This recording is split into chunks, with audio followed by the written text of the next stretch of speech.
Hello and welcome back to Data Science Castnet.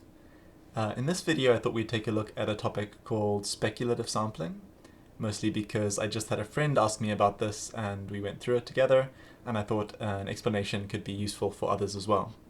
So it's in the public consciousness recently because the person behind the GGML accelerated llama sampling code recently released a speculative sampling implementation that lets you sample the larger 34 billion parameter code llama at greater than 20 tokens a second on a Mac.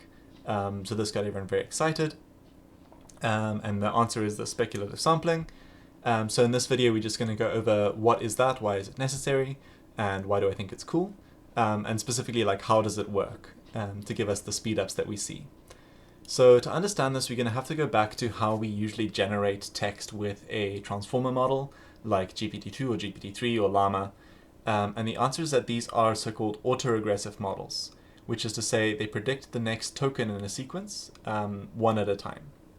And so this lovely illustrated GIF from Jay Alamar's illustrated GPT-2 blog shows this perfectly. We feed in the sequence up until this point here, and the GPT model must produce a prediction for the next token.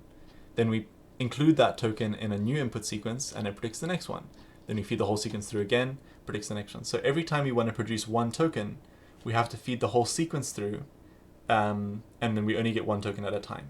And this is why sampling from these models is relatively slow, is because we need to do a whole forward pass for every new token we want to generate. And that's the thing that we'd like to speed up. So specifically, what the output of this model is for every token that's fed in is a set of probabilities for what the next token could be. And when we're sampling, we only care about the probabilities for the next token, that is the outputs from the last token in whatever sequence we feed in. So we get this output, it goes through a classification head and then token embeddings, and we get this output probabilities, or the logits here, which is just like probabilities, but they don't sum to 1. And the idea is that we're going to then say which of these outputs is the highest, in other words, the most likely, and then we can either choose that, the most likely token, that's called greedy sampling, or we can do something more nuanced where we sample from that distribution with higher probability of picking the more likely tokens, but some chance of picking a less likely token just to vary things up. That's the temperature you might hear people talk about, is how much you shuffle versus always picking the most likely. Okay, so this is the framing of generating with transformers, and we've said it's slow because you have to do this whole forward pass through this really big model every time you want to generate a token. So what's the solution? Something called assisted generation or speculative sampling, and later in the video we'll look at a couple of other variants of the same idea. And so this is a nice blog post from Hugging Face on the idea. They go into why is this slow, how does this work, also some nice illustrated GIFs. But they don't have necessarily the greatest diagrams. So maybe what we'll do is we'll switch to, I'll switch cameras and we can explain this with a bit of a drawing. Okay, so remember I said we have the transformer model is going to process one token at a time during sampling. Well, a key trick is to realize that during training, if I have my big model here, we don't do, one token at a time. We feed in a whole sequence. So I could say the quick, brown, fox, right? And every token in this sequence is going to be fed through the model all in one go. And if I was generating, I'd only care about this output, which would be maybe a set of probabilities, which is fairly high for jumps, right? The quick brown fox jumps over the lazy brown dog is a fairly likely sentence. But what the model actually produces is for every one of these input tokens, it does its predictions. So it makes a set of probabilities. And when we're training, we have the labels from the next token over. So the label for this one is quick, right? The label for that is quick. The label for quick is brown. The label for brown is fox. The label for fox is jumps. So we're able to see the probabilities for all of these tokens. So during training, this is very efficient. We feed in the whole sequence, and then we have a label for every position of what the next one should be. And so then we train the model based on the whole sequence after only one forward pass. So it's only sampling that has this slow thing. So we actually get this set of outputs just kind of for free with one forward pass. So the insight with speculative sampling is to say, well, This is a really big model. Every forward pass takes a lot of time and a lot of memory. This is the step that's slow. What if I had a really small model, right? Which I'll notate here is just a really thin little box. So this is maybe like a 70 billion parameter model. Maybe this is a 1 billion parameter model, or a few hundred million parameters. What I can do is I can start with whatever I have, right? Maybe I have the word the. I can make my prediction quick. And then I can feed that back, because every time you run this model, it's small. This is cheap. Then I feed in the quick, and I get brown. And then I feed in the quick brown, and I get dog, right? So I've done three passes through this small little model. And I've got, from my starting word the, I now have quick brown dog as candidate continuations, right? So I've done 3 small model evaluations. And that is usually very fast. Because like I said, this is like 1% of the size of this larger model. Now what I do is I take my original sequence, maybe there's a whole prompt before this, recite a sentence containing every letter of the alphabet, and I take my full produced set of tokens here. So I have the, quick, brown, and I have dog, right? So rather than generating these one at a time with the big model, I've generated a sequence with the small model, and I'm feeding it through the big model once, right? So I have the, and I produce quick. Now, if this agrees with the one here, that's great, because then I know, okay, the small model was right. I can now check the next one. And I don't have to do this again. I've got all of these outputs already. So if this suggestion from the small model matches the prediction from the big model, I can move on to the next one. Okay, so my next one was brown, and the big model says after quick, brown is likely. So this one is also correct, right? Then I have dog, but the big model said after brown, it's most likely fox. So this one here is wrong, but I've now checked that the big model agrees, quick, brown, both acceptable continuations, and instead of dog, the big model predicts fox.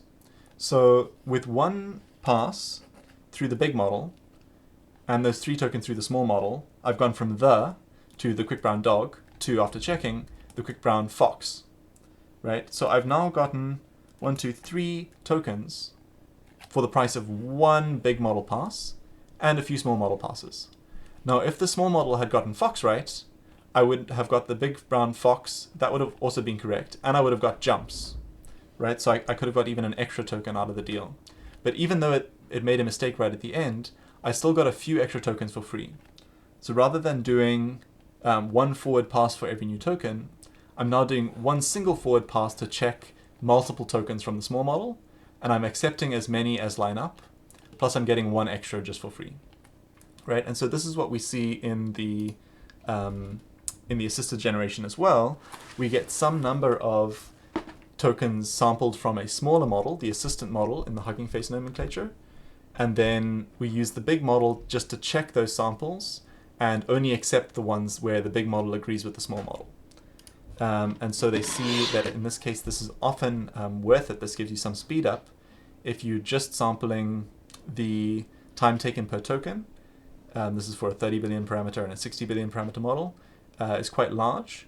Whereas if you're using this assisted generation, because you're getting 2 or 3 or 4 tokens from the small model that are being accepted with 1 single pass through the large model, you can cut the generation time roughly in half, maybe even slightly more than that. And so this is a pretty potent technique for giving you the speed up, because especially if you're doing like this kind of greedy sampling, you can guarantee that the end result is exactly what the large model would have produced, but now you've produced it with maybe half as many forward passes of that large model because of the small model speeding this up. If you'd like to read the paper that introduced this idea, this is from DeepMind, Accelerating Large Language Model Decoding with Speculative Sampling. They're the ones who came up with this idea because they had their massive chinchilla models, and they wanted to see if they could use a smaller draft model, so that's what Hugging Face calls the assistant model, as a way to propose multiple tokens of continuation. And there's been some other work that's got some similar ideas, but yeah, this is their normal sampling, which is to say, start with my prompt and then just continue by sampling what is the next most likely token. their speculative sampling algorithm is just what we described, which is to say, for some k number of tokens, sample the draft model, right? So predict your next 5 tokens. And then in one single parallel batch, compute the logits, the probabilities for all of those tokens from the main model.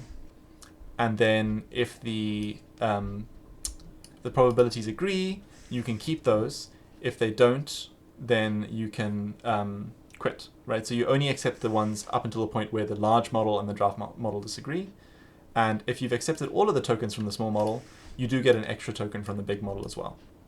So that's their sampling process. And they show that if they use, here they have a 70 billion parameter model, really large, and then they have a smaller model that's being served at a much higher latency. And they show for different data sets, they get different speedups. In this case, 1.9, in this case, 2, in this case, 2.5. And so the exact speedup that you get depends on how often the draft model gets it right. And that depends on how easy it is to predict the next task. So they show here on human eval, which is code, they can use up to 7 draft tokens and they're still getting a speedup. Whereas on a more complicated data set that's less predictable, they are finding that the ideal number of draft tokens is 3, and beyond that, you're wasting lots of time producing more draft tokens, and they're usually getting rejected. And so they say they think the reason why it does better on this code benchmark is because a lot of code is, once you have this, the next few tokens are very likely, right? There's all these sort of formulaic subsequences that you can complete, and so that's when having longer drafts makes sense. So that's speculative sampling. It's a really neat idea. We've seen that it does work well in practice. I'm glad that people are starting to pay attention to it again. I'm really hoping that, like this guy requests, maybe we can get a couple of even smaller llama models that match the tokenizer of the main one, because you have to have the same tokenizer, so that we can really speed up inference on these larger models effectively for free. Now, I did promise I would briefly talk about some other alternatives. So this paper and the Hugging Face blog post both reference a prior work, which is, let's see which one here, Hoffman et al., no. Well, anyway, there's this work from Google, I believe? No, maybe not. Yeah, Google Brain, blockwise parallel decoding for deep autoregressive models. And the idea here is very similar, and I think this actually predates the speculative sampling work. They identify the same problem, but they come up with a solution which is that instead of having a separate draft model, we will have the same model that's producing the token predictions for the next one also produce some predictions for the more further in the future tokens. Right? So instead of having a separate draft model which you sample autoaggressively, you just produce a set of predictions all at once, and then you can verify them. Right? So we have here the same sort of idea. Instead of doing multiple forward passes, they just have multiple heads on the model. One that predicts the next token, one that does 1 in the future, 2 in the future, and so on. And then they can pass all of these in parallel through this set of suggested tokens, and they can accept the ones that line up with the most accurate next token prediction. So this is like including the draft model within the main model, but the downside is it requires extra training. You can't just use off-the-shelf models. And yeah, maybe these more distant future ones is still less accurate than having a smaller draft model that you just sample multiple times. But I thought that's worth pointing out as a prior work. And they also, then finally, like another alternative is to, rather than having the same model produce these, is to calculate these probabilities during training, and then have another model try and mimic those probabilities all at once. So learning to predict the next token and the one after and the one after that by copying the larger trained model. So that's called distillation. I think there's a paper on that called, let's see.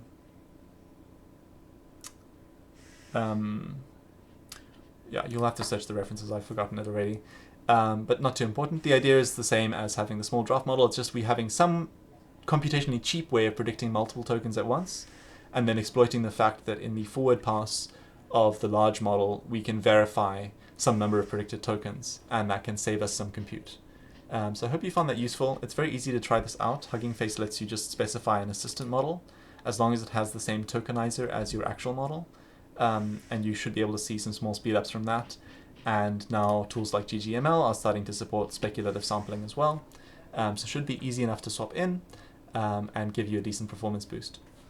Alright, that's it for now. We'll see you in the next video.